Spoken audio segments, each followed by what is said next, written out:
In 2026, something new is happening, in which we will have physical AI. And we believe that one of the first real-world application of physical AI will be in defense. Because of the nature of harsh environment of space, the fact that you don't have access to your assets very easily, and that your assets has to safely and securely operate remotely, they are definitely very important aspects of a physical AI. AI is just now adding intelligence to the hardware that have been operated in space for a long time.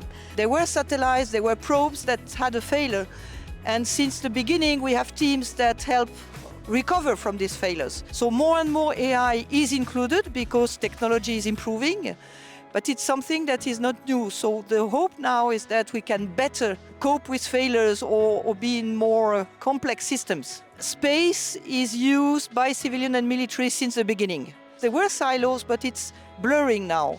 There are links between everything. What we do is calculated bets, and that's exactly what Europe should do.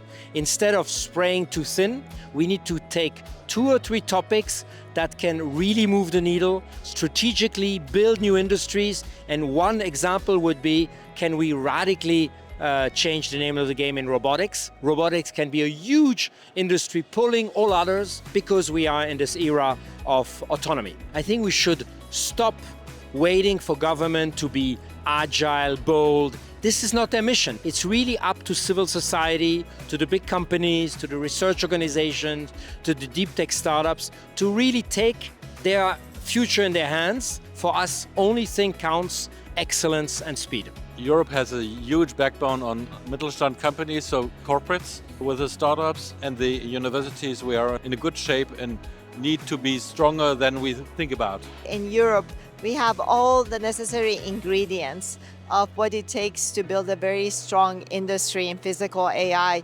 today. And all it takes is to put all those ingredients together and bake that cake. We need a coordination, moving fast, focusing on what are some of those strategic areas.